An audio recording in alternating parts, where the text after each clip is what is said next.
बुध जन सकाशा दमगतम। जब मैं विद्वानों के साथ मैंने बैठना आरंभ किया और बैठते बैठते थोड़ा थोड़ी नॉलेज मुझे होने लगी, तब मेरा ये अभिमान जो है ऐसे दूर चला गया।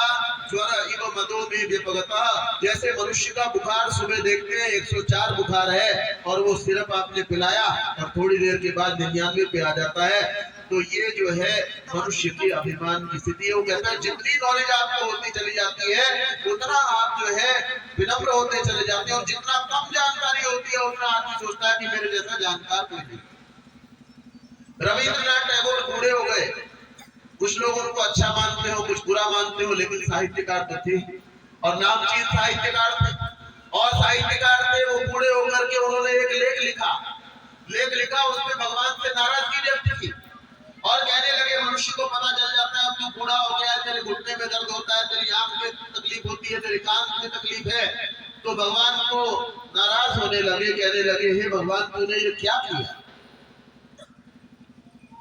मेरे को अभी तो कुछ जानकारी प्राप्त हुई थी, अभी तो ज्ञान में थोड़ा गहरा सा उतरने लगा था, अभी तो मुझे लगता है कि ढंग की बात मैं करने लगा था, और अब तो मेरे को यहाँ से उठा ले जाना चाहता है, अब मुझे मार देना चाहता है।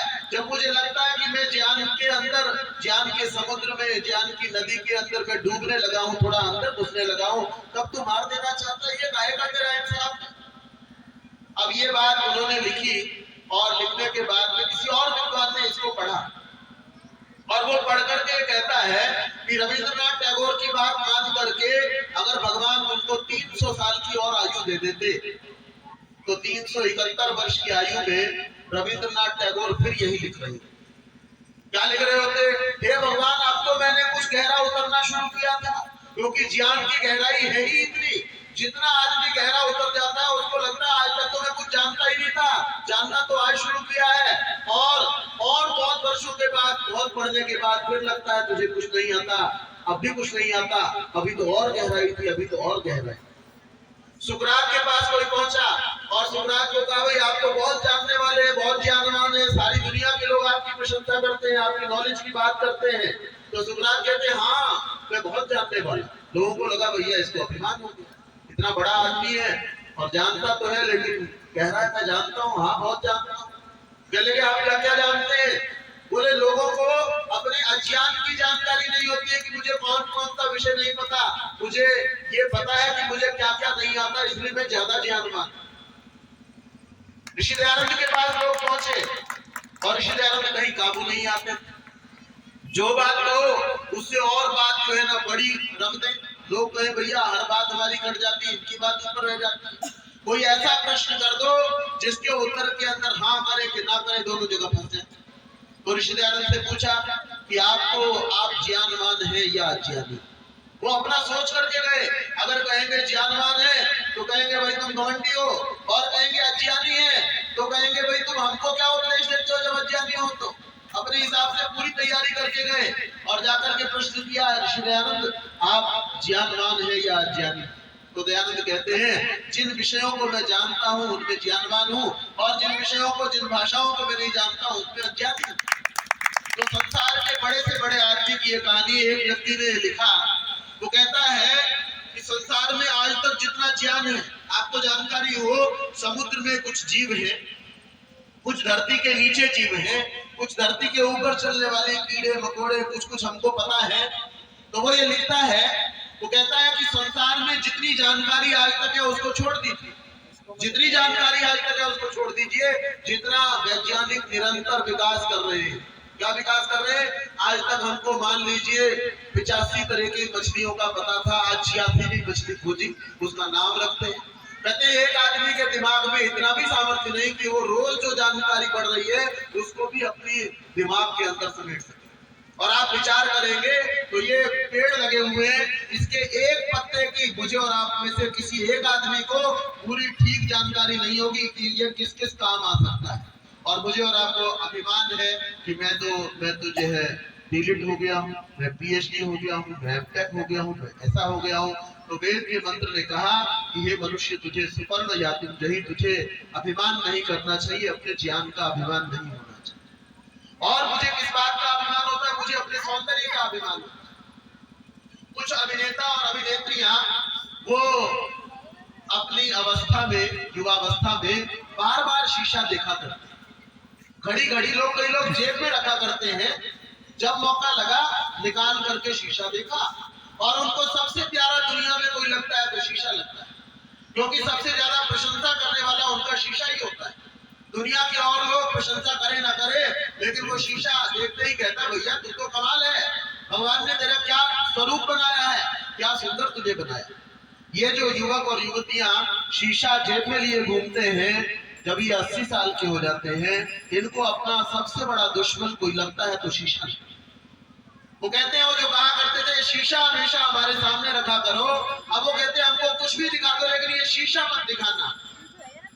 तो इस सौंदर्य का जिसका मुझे और आपको अभिमान है, ये सौंदर्य तो जाने वाला है, वृद्धावस्था में तो चला ही जाएगा, और ऐसा जाएगा आप देखिएगा, आपको देख करके आपको दो फोटो दिखा दी जाएंगी। ये आदमी के बच्चे की फोटो है, ये जवानी की फोटो है, और ये बुढ़ापे की फोटो है। आदमी देख करके विश्वास नहीं कर सकता कि ये मेरी फोटो है क्या।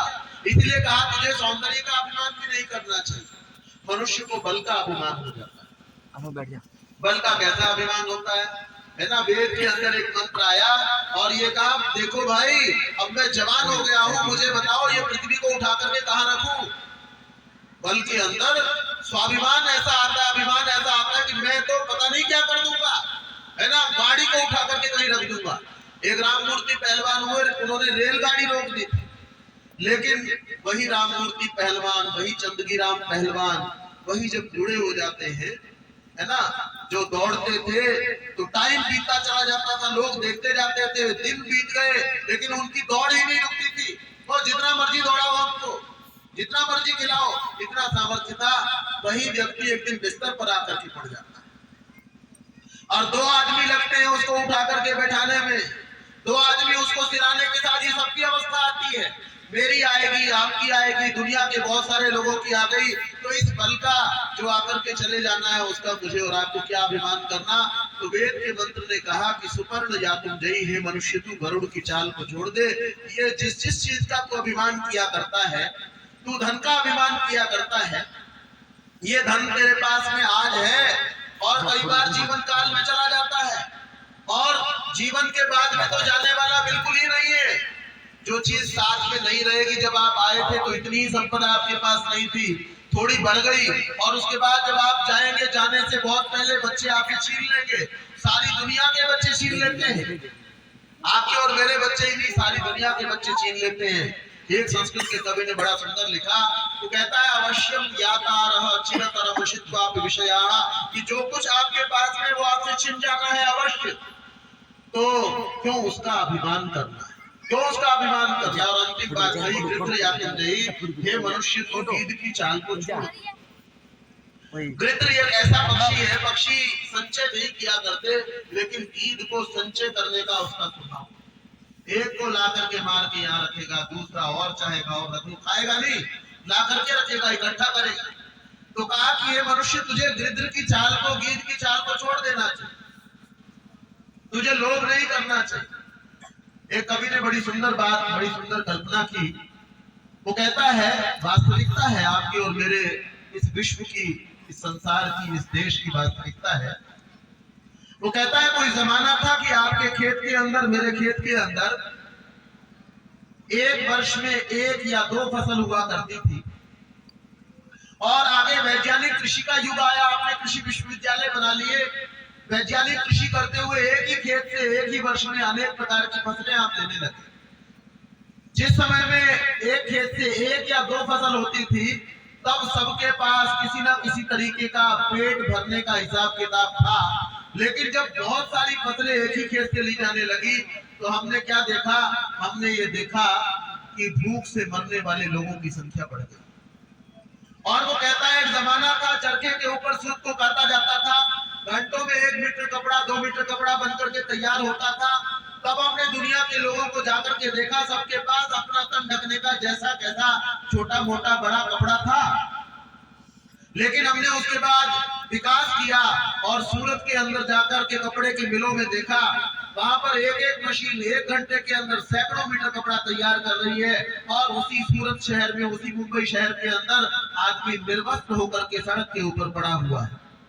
और वो आगे कहता है, वो कहता है कि कभी समय ऐसा था कि मकान 1 मंजिला हुआ करते थे, और दुनिया के हर व्यक्ति के पास अपना छत, अपने आप को, अपने सिर को ढकने के लिए कोई ना कोई छत, कोई ना कोई झोपड़ी थी। फिर हमने मुंबई में जाकर के देखा, न्यूयॉर्क में, न्यू जर्सी में, इंदौर में जाकर के देखा, सारी दुनिया के अंदर जाकर के देखा, एक माले के ऊपर दूसरा माला बना हुआ है, दूसरे के ऊपर तीसरा, तीसरे के ऊपर चौथा, और 150-150 मंजिल की इमारतें। और उसी मुंबई शहर के अंदर फुटपाथ पर सोने के लिए 20 साल से आदमी फुटपाथ पर सो रहा है, और व्यक्तियों की लड़ाई हो रही है। क्या लड़ाई हो रही है कि यहाँ पर तो इस फुटपाथ पर, जहाँ पर छत कुछ नहीं है, ऊपर कुछ नहीं है, यहाँ पर तो मैं सोऊंगा, 20 साल से यहाँ पर मेरा अधिकार। तो वो बेचारा कहता है ये क्यों हो रहा है? एक तरफ तो आपके पास में खाने की चीजें बढ़ रही हैं, एक तरफ आपके पास कपड़े बढ़ रहे हैं, आपके कपड़े जल्दी बन रहे हैं, एक तरफ आपके पास मकान के ऊपर मकान के ऊपर मकान बन रहे हैं, और दूसरी तरफ सड़क पर सोने वाले, बिना खाए सोने वाले, निर्वस्त्र रहने वाले लोगों की संख्या बढ़ रही है। क्यों बढ़ रही है? मेरे और आपके लोभ के कारण बढ़ रही है। एक पूर्व मुख्यमंत्री, उनकी मृत्यु हो चुकी है, उनके घर में इनकम टैक्स का छापा पड़ा, तो उनके पास में 75 जोड़ी सैंडल थी, और 10,000 साड़ियां, 10,000 साड़ियां। आदमी के पास 10-20 कपड़े होते हैं, वो हिसाब नहीं रख पाता, भैया उसको 20 कपड़े, हमारे को तो नहीं याद रहते, देखो तो याद आते हैं। 10,000 साड़ी को आदमी क्या करेगा भाई? कब पहनेगा? किस लिए इकट्ठी की हुई है? और सोने का कोई ठिकाना नहीं। उसके बाद भी उनको नाराजगी थी कि ये फलानी पार्टी ने मेरे ऊपर छापा क्यों गिरवाया, है ना, ये राजनीतिक राइवलरी है मेरे साथ में। तो ये क्या है? ये मेरे और आपके संचय की प्रवृत्ति के कारण से। भगत सिंह को कुछ लोग कहते हैं कि इसने अपनी देश के लिए कुर्बानी दे दी, लोग इसलिए उनको याद करते हैं। देश के लिए मरने वाले 6 लाख आदमी, शहीदों की संख्या कितनी है? 6 लाख आदमियों ने अपनी जान कम से कम दी, अपने आप को अपनी मातृभूमि के लिए अर्पित कर दिया। कोई 18 साल में, कोई 20 साल में, कोई 22 साल में, कोई 26 साल में, ये नहीं कि बूढ़े थे चलो भी चलते हैं, कोई बात नहीं, मरना ही है। लेकिन भगत सिंह को याद क्यों किया जाता है? मुझे और आपको नाम याद कितने हैं? मैं आपसे पूछते रहूं, आप शहीद भगत सिंह, उसके बाद चंद्रशेखर आजाद, करतार सिंह सराभा, खुदीराम बोस, 20 नाम के बाद 21वां पूछने लगूंगा, 26वां पूछने लगूंगा, आपको नाम नहीं सूझेगा। 6 लाख आदमी का नाम क्यों नहीं है? ये भगत सिंह का इतना शोर शराबा, इतना नाम क्यों है? तो मर जाने के कारण नहीं है। हमको लगता है ऐसा। उसके पास में एक विचारधारा थी। क्या विचार था उसको क्यों मार देना चाहती थी दुनिया? उसका एक विचार था, उसका एक प्रश्न था, मुझसे प्रश्न था, आपसे प्रश्न था, दुनिया के बड़े से बड़े उद्योगपति से, दुनिया के बड़े से बड़े राष्ट्राध्यक्ष से उसका प्रश्न था। वो ये प्रश्न करता था कि आपके जो बुनकर हैं, आपको बताओ बनारस की गलियों के अंदर साड़ियों के हाथ के बुनकर बैठे हुए हैं, उन साड़ियों की कीमत 2.5 लाख रुपए है। वो आप में से किसी के घर में या शहरों के लोगों के घरों में हुआ था, लेकिन उनकी पत्नियां उन साड़ियों को नहीं पहनती। तो भगत सिंह का ये प्रश्न था, जिस विचारधारा को मुझ तक और आज आप तक नहीं पहुंचाया गया। क्या प्रश्न था कि वो जो बुनकर हमारे लिए इतनी सुंदर साड़ियां बनाता है, इतने सुंदर चीजों को बुन करके देता है, उसकी पत्नी के पास में, उसकी बहन के पास में, उसकी माँ के पास में वो पहनने के लिए साड़ी क्यों नहीं है? उसकी माँ की साड़ी फटी हुई क्यों है? ये भगत सिंह का प्रश्न था। आप पढ़ेंगे आपको प्राप्त हो जाए। और प्रश्न था, वो ये कहता है कि आपके घर के अंदर आकर के जो आपकी छत बना करके जाता है, जो आपकी सुंदर दीवारें खड़ी करके जाता है, वो जो आपके सुंदर किवाड़ बना करके जाता है, नक्काशी बड़ी सुंदर करके जाता है, उस बढ़ई का मकान जो है वो कीड़े मकोड़े की तरह क्यों जीता है? क्या उसका अधिकार नहीं होना चाहिए? मेरे पास में कोई 2-4 अक्षर मुझे पता हो और मेरा बेटा ना पढ़ पाए और मैं सारी दुनिया को पढ़ाता फिरूं, तो मेरे ज्ञान का लाभ क्या? वो कहता है उस व्यक्ति का अपना घर जो है, वो अपना घर जो है तुम्हारे घर जैसा क्यों नहीं है?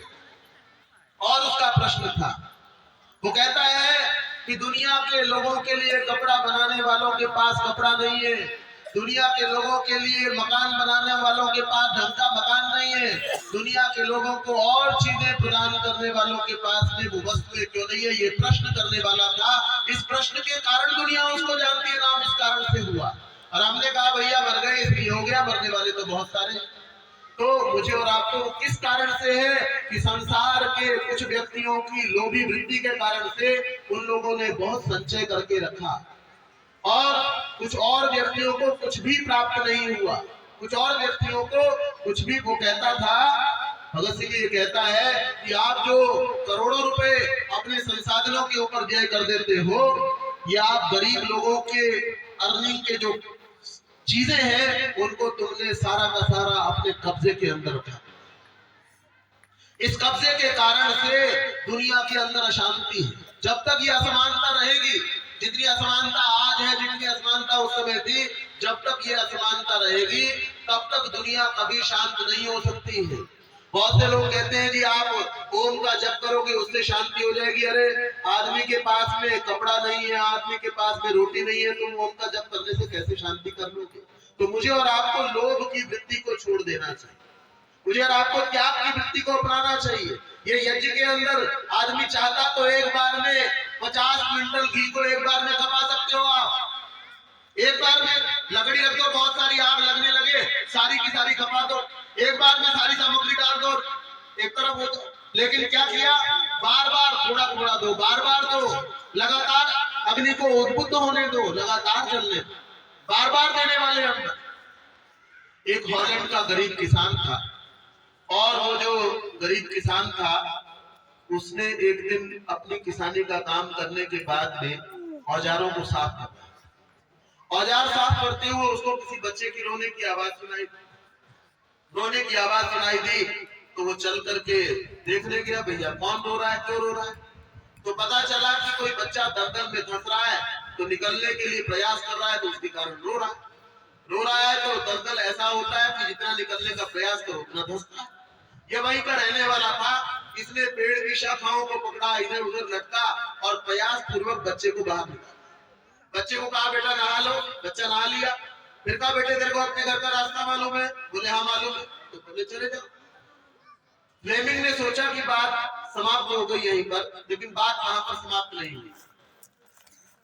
अगले दिन इसकी झोपड़ी के सामने एक बहुत लंबी गाड़ी जो है वो आकर के रुकी और गाड़ी की ड्राइवर वाली साइड से एक व्यक्ति बाहर निकला जो कल वाले बच्चे की जैसी शक्ल वाला था, लेकिन आयु में कुछ बड़ा था, लगता था उसका पिता है।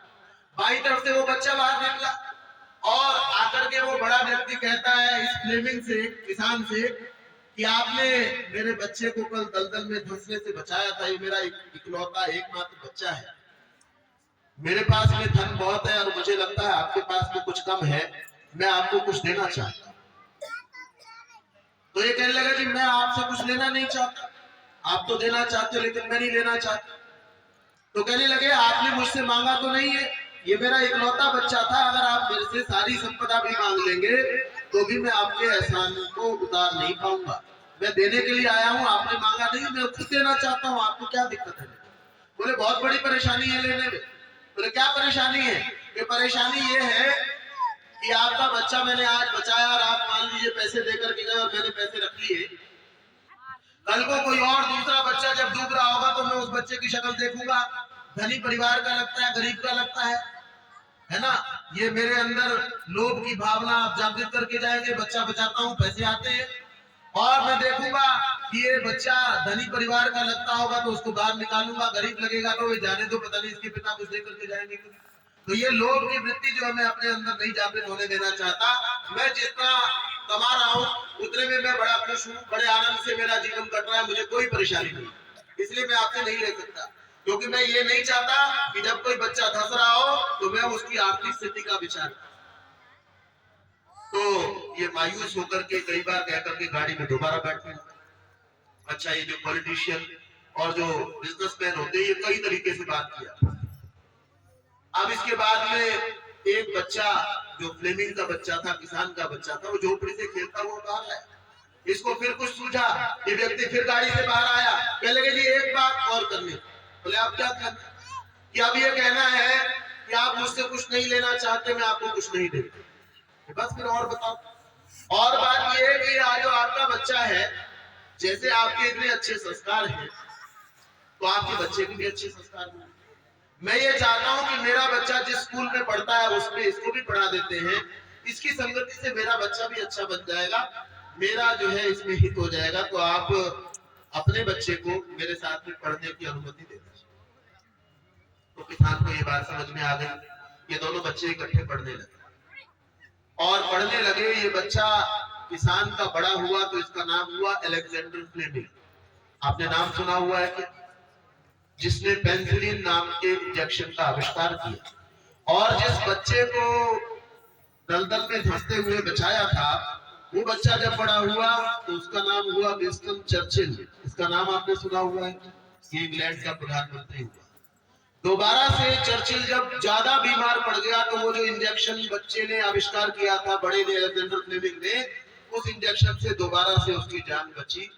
ऋषि दयानंद कहते हैं सत्यार्थ प्रकाश में, धर्म एव हतो हन्ति धर्मो रक्षति रक्षितः, कि अगर आप धर्म की हत्या करते हो तो वो मारा हुआ धर्म आपकी हत्या करता है, और अगर आप धर्म की रक्षा करते हो तो वो रक्षा किया हुआ धर्म आपकी रक्षा करता है। पहले धर्म का पालन जो है वो गरीब किसान ने किया, उसके बाद में इस अमीर बच्चे के पिता ने धर्म का पालन किया, और धर्म का पालन होने के कारण से उसी बच्चे की दोबारा से जान बचाई जा सकी। तो हम जितना देते हैं सृष्टि के नियमों के कारण से वो लौट करके हमारे पास में फिर आता है। एक छोटी सी और बात कहकर के अपनी वाणी को विराम दूंगा। रविंद्रनाथ टैगोर लिखते हैं, वो कहते हैं कि मैं गली गली और गांव गांव भिक्षा मांगता हुआ चला जा रहा था। एक गांव में मैं भिक्षा मांग चुका था और दूसरे गांव की ओर जाने वाले मुख्य सड़क पर मैं चल रहा था। चलते हुए मुझे ऐसा आभास हुआ जैसे कोई रथ जैसी आकृति उस सड़क पर आ रही है। मैंने आज तक वहां पर कोई रथ आता हुआ नहीं देखा था, सामान्य सा गांव था। तो मुझे लगा भाई यहाँ रथ कैसे चला आ रहा है, जो कुछ चीज जहाँ न मिलती हो उसको देख करके हैरानी हो। तो वो और पास आया, मुझे लगा रहे तो वास्तव में रथ ही है। रथ और पास आया, मैं कौतूहल से उसको देख रहा था। मैंने देखा कि वो रथ सारा का सारा सोने का है। रथ पर जो व्यक्ति बैठा हुआ है उसके कवच और कुंडल सोने के हैं, उसके हथियार सोने के हैं, रथ का पहिया सोने का है, सब कुछ सोने का है। कोई चीज ऐसी नजर नहीं आती है जो सोने की ना हो। मेरे दिमाग में विचार आया, मैं तो याचक हूँ और कहीं आज ऐसा हो ये सोने से लगा हुआ व्यक्ति मुझे कुछ दान करके चला जाए तो सोने वाला तो सोना ही दे करके जाएगा, तो पता नहीं कितने समय तक मुझे मांगना नहीं पड़ेगा। ये भगवान कुछ ऐसा कर। मैं ऐसी प्रार्थना ही कर रहा था कि मेरे को आज ये सोने वाला कुछ दे करके चला जाए। मैं ये प्रार्थना कर रहा था कि रथ मेरे पास आता हुआ धीमा होने लगा। मुझे लगा शायद मेरी प्रार्थना जो है भगवान ने सुन ली है और इसके दिमाग में कुछ प्रेरणा की है। वो रथ सवार ने रथ रोक दिया और वो तुरंत मेरे सामने आकर के खड़ा हुआ। मैं मन में विचार कर रहा हूँ, मैं इसके कवच मांगू कि इसके कुंडल मांग लूं कि मैं इसका सारा का सारा रथी मांग लूं। मैं क्या मांगू इससे पहले कि मैं उससे कुछ मांग पाता, उस व्यक्ति ने अपना हाथ मेरे आगे पसार दिया कि कुछ दान करो। मैं बड़ा हैरान हुआ, अरे ये क्या हुआ। मैं सोच रहा था ये मुझे कुछ दे जाएगा और बहुत कुछ दे करके जाएगा, इसने अपना हाथ मेरे आगे फैला दिया। मैं तो खुद ही याचक था, मांगने वाला था। मैं मांगने वाला था, आज तक दान नहीं किया करता था, लेकिन जब किसी के घर में जाकर के बात करता था तो उनको एक बात बार बार सुनाया करता। क्या सुनाया करता था कि रहीमन बे नर मर चुके जो कहूं मांगन जाए, कि उन लोगों की मृत्यु हो गई जो अपना पेट भरने के लिए मांगने के लिए कहीं जाते हैं। और साथ में कहा करता था, और दिन से पहले वे मरे जिन मुख निकसे नाए, और उनसे पहले उनकी मृत्यु हो जाती है जो मना कर देते हैं। भूखे आदमी को कहते हैं भाई मेरे पास कुछ है नहीं, वो लोग जो है ना गलत करते हैं। तो मैं ये कहकर के लोगों से दान मांगा करता था, अनाज दिया। और मैं कहता था कोई शालीन व्यक्ति तुम्हारे पास आए, शालीनता से मांगता, उसको कुछ ना कुछ दे दिया करो। आज ये व्यक्ति बड़ी शालीनता से मेरे सामने हाथ फैलाए खड़ा था। मैंने आज तक कुछ दान नहीं किया था, लेकिन वो याद आया मुझे। मैं जब लोगों को समझाता हूँ तो मुझे भी कुछ समझना चाहिए। मैंने एक गेहूं का दाना निकाला और उसके हाथ में रख दिया। क्योंकि आज तक दान कुछ नहीं किया था। उसने अपना गेहूं का दाना बंद किया और रथ पर सवार होकर के मेरे पीठ की ओर से जाने लगा। मैं जब तक वो मेरी आंखों से ओझल नहीं हो गया अपलक उसको निहारता रहा। और मुझे लगा कि इतना धनी व्यक्ति तेरे पास से आज आकर के चला गया, वो तुझे कुछ नहीं दे करके गया, तो आज तुझे और कुछ कहीं मिलने वाला नहीं है। जो तुझे मिला इसी को लेकर के घर पहुंचा। घर जाकर के परेशान मन से मैंने थाली को निकाला गेहूं को साफ करने के लिए, तो देखा कि उसमें एक दाना चमक रहा। उसको उठा करके देखा, समझा तो वो तो 24 कैरेट सोने का गोल्ड का हो गया। मैंने अपने माथे के ऊपर हाथ मारा। मैंने कहा अरे मैंने सारे के सारे दाने अपने दान क्यों ना कर दिए। अब कोई कहने लगा कि भाई गेहूं के दाने तो हमने भी बहुत दान किए, हमारा तो आज तक सोने का नहीं। रविंद्रनाथ टैगोर तो ये कल्पना किया करते हैं हमारा तो नहीं सोने का हुआ है, तो खाली कहने की बात है, कोई कहने लगा। तो मैं आपसे निवेदन करना चाहूंगा, गेहूं के दाने आपके भी सोने के होते। ऋषि दयानंद इस बात को लिखते हैं कि एक बच्चे का जन्म जो है वो संपन्न माता पिता के यहाँ होता है। बच्चा 4 साल का है तो उसको पूछते बेटा ये घर किसका है? बोले जी मेरा घर है। बोले तू कोई बिजनेसमैन है, कोई बिजनेस करता है? नहीं जी बिजनेस तो नहीं करता। बोले कोई नौकरी है बहुत बड़ी? बोले वो भी नहीं है। बोले तेरा घर कैसे हुआ? बोले मेरे बाबा का है तो मेरा ही तो हुआ। बोले गाड़ी किसकी? बोले मेरी गाड़ी। तेरी कैसे हुई? कि ताऊ की है तो मेरी तो हुई। तो वो कहते हैं कि जो व्यक्ति अपने धन का सदुपयोग करके गया है, धन को अच्छी जगह पर नियुक्त करके गया है, उसका आगामी जन्म जो है वो संपन्न परिवार के अंदर होता है। वो लिखते हैं एक बच्चा दूध के लिए रोता है तो उसको मिश्री मिला करके इलायची डाल करके बढ़िया दूध प्रस्तुत किया जाता है। और एक बच्चा घसियारी घास खोदने वाली के यहाँ पैदा होता है।